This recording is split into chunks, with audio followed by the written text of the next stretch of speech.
Ladies and gentlemen, we are at Universe Today, and I am Star-Lord New Thor 7, and I'm going to be talking about some weird shit today. Alright, how weird is it?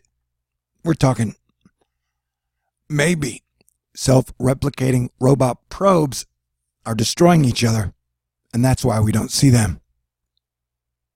And this is brought to us by Matt Williams on the 27th, and this is part of the monthly Save Thor News fundraiser I do every month. I've been doing it like this for like 3 years. It's always a major mega cliffhanger. And this month seems the most cliffhangerist ever. So if you'd like to see me continue to do what I do, you can make a contribution to my PayPal link located in the information box, or you can write me a letter or send me a letter to the address that will be listed in the information box as well. And I have been under heavy fire by Gang Stalking Digital, so if there are audio problems or the audio cuts off at the end, please know that when I uploaded it, it was totally fine. It's just that the people who stand against me are extremely talented at whatever they do. They're major professional perturbers and disruptors. Hopefully they won't disrupt this one, though. Okay, so let's find out if maybe self-replicating robot probes are destroying each other. That's why we don't see them. During the 1940s, Hungarian-American scientist John von Neumann developed a mathematical theory for how much machines could endlessly reproduce themselves. Whoa. Can you imagine if you could reproduce yourself? That would be crazy. But would you have to have sex with yourself? Okay, now we're going into territory I don't really want to go into. And since, the last 6 months have been so volatile for me, my sense of humor hasn't totally returned. Sometimes I try too hard. This work gave rise to the idea of von Neumann probes, a class of self-replicating interstellar probes, SRPs, that could be used to do everything from exploring the universe to seeding it with life and intervening in species evolution. And I'm guessing that all robots need some type of sunlight or electricity. But who knows? Maybe they're so dang smart they don't need anything. Robots become so self-sufficient. They just drink gray goo all the time. Like gay gray goo. Not as in homosexual, but as in happy. Because, I guess it's like beer to them. Man, these jokes are bad. Some have naturally suggested that this be a focused SETI research, which would entail looking for signs of self-replicating spacecraft in our galaxy. Oh, so it's like cars that can replicate themselves. I wonder how many, cars a car would want to make. But, as is always the case with proposals like these, the Fermi Paradox eventually reasserts itself by asking the age-old question: where is everybody? If there are alien civilizations out there, why haven't we found any evidence of their SRPs? Maybe they're hiding, or maybe they're here. They're here wearing glamours as they steal all of our oil and valuable Earth resources, driving the planet to be hotter so they feel more comfortable here before they eat us as their appetizers. Who knows, man? Who knows? Sometimes it feels like all the planets in our solar system have representatives on our planet, and we're all trying to work it out. And it gets dicey at times. According to a Duncan Forgan, a research fellow at the University of St. Andrews Center for Exoplanet Science in the United Kingdom. Insert your own Brexit joke here. The answer could be that these probes eventually devolve into predator probes. There you go, that's a pretty good Brexit joke. AKA berserkers. And they end up destroying themselves. Huh. Interesting. I'm more of a defender. Although I've been getting the shit kicked out of me, man. I never thought, when I'm like, hey, let's all unite and deal with all this weird, crazy shit together, that I would just get surrounded by supervillains. Forgan presented this argument in a study titled Predator-Prey Behavior in Self-Replicating Interstellar Probes. It recently appeared in preprint online. Where are all the alien robots? Up your butt, Joe Boo. And that line comes from Major League. I like to use it again and again and again when it's proper. The idea of self-replicating or self-replacing, I guess it's different, machines is a time-honored one. With references dating back to the 17th century philosopher René Descartes. Descartes? According to a popular anecdote, Descartes related to Queen Christina of Sweden. I dated a Queen Christina once. She was from Mexico.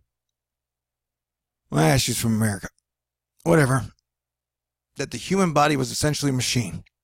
The Queen then allegedly pointed to a nearby clock and ordered Descartes, see to it that it reproduces offspring. Huh. Clock babies. What if that could be like a Saturday morning cartoon show for a very violent planet? Clock babies with clocks. Man, I can't wait till my sense of humor returns. However, it was John von Neumann who first proposed a conceptual framework for a kinetic machine that would be capable of self-replicating itself during a series of lectures he delivered in 1948 and 1949. He shared his concept for a machine that used a Stockholm syndrome. Wait, what? Okay, I read that wrong. Used the stockroom of spare parts to build identical machines based on a program stored in a memory tape. I hope you understood that, because I was too busy thinking about Stockholm Syndrome. Once complete, the assembler would copy the contents of its memory tape onto that of the duplicate, which would then begin building another machine based on the same identical design. These ideas would later be popularized in an article that appeared in the 1955 issue of Scientific American titled Man Viewed as a Machine. Written by another one of those totally famous Hungarian-American scientists, John G. Kmenyi.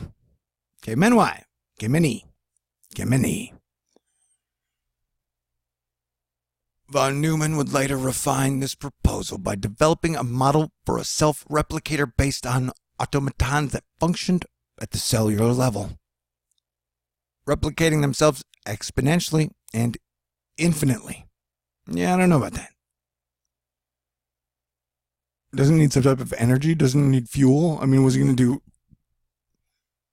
replicate itself over the sun and the solar system? I don't know. I think a lot of times theoretical physics are just that. They're just theoretical. And sure, maybe in a Dungeons and Dragons game, it works. But sometimes, I think they give machines way too much credit. Kind of like back in 2000 to 2008, when they said, oh, the supercomputers have checked all your mortgage-backed securities and they're all AAA rated. Don't believe us? Ask the supercomputer. And it turns out that supercomputer didn't care about truth or math. It was busy doing cocaine and hookers. This lecture would inspire Eric K. Drexler, often called the father of nanotechnology. Because he had a little dick. Oh, I'm just kidding. I wouldn't know. I don't know. I don't even know this guy.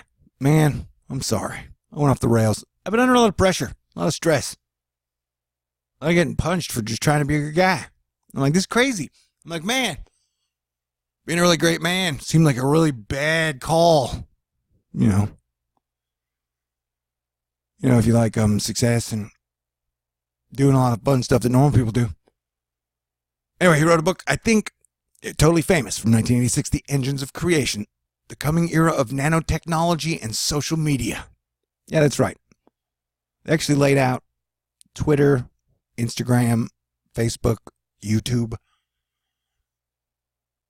in a lot of the books and the studies on the coming machine learning AI. But I'm skipping around. These and other studies indicated that endlessly self-replicating machines were a possibility, which naturally gave rise to the notion that an advanced extraterrestrial intelligence might have already done that. and got the t-shirt. I wonder if robots like t-shirts. Who doesn't like t-shirts? Like, even some dogs like t-shirts. I don't think cats do. This is where the issue of SRPs and the Fermi Paradox come into play. As Dr. Forgan explained to the universe today via email. Because it was too cheap to come down to the universe today and wag his finger in Fraser Crane's face. I think it's just Kane. The main thrust is that SRPs can be made. Then they should be able to explore the galaxy in around 10 to 100 million years. See, this is very theoretical physics. This is much shorter than the age of the Earth. So all things being equal, if SRPs can be made, then chances are that the galaxy would have been fully explored many, many times over, and a probe should be in the solar system right now. What if it's camouflage, dude? But we don't see one. Why do we not see signs of self-replicating people? I forgot what it was. A valid question indeed. And one that some scientists believed was addressed when Mao sailed through our solar system. And we were like, yeah, that's totally an alien ship. Looks like an alien ship. Shaped like an alien ship. Moves like an alien ship. Changes its orbit like an alien ship. But, pro scientists can't ever say, you know what, I think it was aliens. Weird. But things changed after we got the transistor. After analyzing its strange behaviors, Shmuel Bialy and Professor Abram Loeb of the Harvard-Smithsonian Institute for Theoretical Computation famously ventured that Mao might be a solar sail or the remnants of an interstellar probe. Unfortunately, subsequent analysis indicated that this mysterious object was most likely the fragment of a disintegrated comet. Bullshit. Bullshit. While a source of disappointment for many, the way Mao inspired so much in the way of research was impressive. It also highlighted just how difficult the search for evidence for ETIs is. Especially when we're using like 1990 space telescopes. Hence why the theory that Forgan tested is so appealing. That's creepy. I mean, unless you like beholder eyes with flaccid tentacles. Could it be that we're not seeing evidence of the ETIs because evidence is actively removing itself? What? Are you saying that SRPs are deepfaking themselves? That's weird. It's too much for me to think about, man. I'm under a lot of pressure. At least as far as the SRPs are concerned. To test this theory, Dr. Forgan applied models based on Lotka-Volterra equations, aka predator-prey equations. Sometimes the prey gets the predator, especially if universal justice is involved. And there's been a lot of chicanery to a theoretical population of SRPs. These equations are typically used to describe the dynamics of biological systems in which two species interact. In this case, the equations were repurposed to describe what would happen if some of these probes began to run amok and start consuming their own. As Forgan explained it, one solution to the lack of SRPs is that SRPs mutate as they reproduce and evolve into multiple species. If one species preys on other probes, then the total population can be reduced and the exploration effort can fail. I investigated this solution using classic predator-prey, self-replicating ecological models, which have never been applied to an interstellar scale before, in theory. This is a bit like studying the ecology of multiple islands, with the predators and the prey being birds that can fly to nearby islands. Fortunately, or unfortunately, depending on your point of view, the results of Forgan's simulations may indicated that some of the SRPs malfunctioned and began behaving like berserker probes, that the total population would not be drastically affected. In short, the prey probes would find ways to survive thanks in large part to their ability to reproduce. I found that the total probe population can stay very high. Where they got SRP weed? Of course, because you'd think self-replicating would hurt and leave you sore. And I've heard marijuana is good for a whole lot of ailments, even with predators present, he said. It seemed to be true regardless of how the assumptions I made about how hungry the predators were, or thirsty. Do SRPs do it? Or how the probes moved about the galaxies? Man, this article's long. I hope my audio's still going, because I'm killing it. Asterisk. Naturally, these findings have significant implications for the SRP hypothesis and how it relates to the Fermi Paradox. And, as noted, they can be seen as both good news and bad. On the other hand, it salvages the idea that there might be alien probes out there for us to find. On the other hand, it raises the question of why we haven't found any, thus reasserting the pesky Fermi Paradox.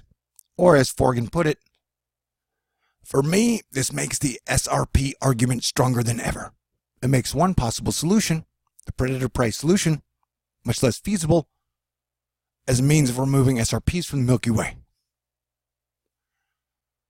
We're going to have to think even harder about why we see no signs of intelligent life beyond Earth. I don't know, dude. I've seen a lot of weird stuff in the sky. For better or for worse, the Fermi Paradox still holds true. For many SETI researchers and enthusiasts, a lot of hope hinges on the deployment of next-generation space telescopes. Well, there you go, man. We can't find aliens because we're like 30 years in the past. Stuck there as we fight amongst ourselves and the national debt across the world debt just keeps skyrocketing. Like nobody'd ever heard of hyperinflation before. Some weird nano armored technology war in a power vacuum. Now I'm talking about same old shit. So yeah, JWST, W first, the spiritual and scientific successors. Easy for me to say. To the Hubble, Kepler, and Spitzer. I don't know if I would call the JWST the spiritual successor to the Hubble or the Kepler, man, or even the Spitzer. Real or not, they produced a lot of great data. And who doesn't love the Hubble, man? There was a point in my life where I would have married the Hubble. There are also ground-based arrays like the Extremely Large Telescope and the 30-meter telescope and the Giant Magellan Telescope that will commence operations by these 2020s. Well, yay. With the improved sensitivity and the resolution of these instruments, scientists expect to learn a great deal more about the universe and the many exoplanets that exist within the local galaxy. Well, that's exciting. While we continue to search for signals of extraterrestrial intelligence using these improved instruments, we can always reassure ourselves that the universe is a really, really, really big place. As the late, great Carl Sagan famously said, if we're alone in the universe, it sure seems like an awful waste of space. Or if you prefer a more stank and ambiguous take on things, it's good to remember the words of the late and equally great Arthur C. Clarke. Two possibilities exist. Either we are alone in the universe, or we are not. Both are equally terrifying. For all we know, there could be no shortage of ETIs out there, and perhaps we should not be in a hurry to meet them. For all we know, they are incredibly advanced and not afraid to knock over a few anthills. Or it's possible they're in no hurry to meet us. And given our track record, who can blame them? In the meantime, the search continues. Be sure to check out this informative TED-Ed video on the von Neumann probes if you want to. All right. So yeah, I don't know. I don't even know what this article meant, man. I just read it because it made me look smart. Or sound smart. I sound like a dumbass, huh? I don't mind sometimes if you laughed. Because laughter's like medicine. So love you guys. Thank you for hanging on this adventure. Hopefully you can hear the end part of this video. And if you want to contribute or donate or send me stuff, that would be great. because I have put my life on the line to bring you this amazing channel. Although it's been sketchy lately because they've been kicking the shit out of me. And I do need all the help I can get. Prayers. Anything, man. Doesn't somebody out there want to defend me while I tell everybody about the weather situation and try and save lives? I need badass white hats, man. Badass white hats. That's what I need. Do those even exist? I love you guys. Stay cool. And I'm extremely grateful for you that you've been with me for any part of this journey, because it has been wild. So if somehow I don't make it, I just want you to know that I loved you and I did my best and I was proud of you, because things have been pretty shitty since 9/11. It's been a long 18 years, man. Okay, so God bless everyone. Stay cool. I will leave my PayPal link in the information box. I think I got like about 50 hours, so I got to pay rent, and about $325 to make. I don't know when I'm putting this video out. So that is the stats for now. And it's always an adventure. Especially when people are like taking me offline and messing with my videos. Like, as shit is going on. Who knows what's going to happen? I need a miracle or two. I need you. All right, everybody stay cool. God bless everyone. Let us live long and prosper together. And may the force be with us always. SRPs.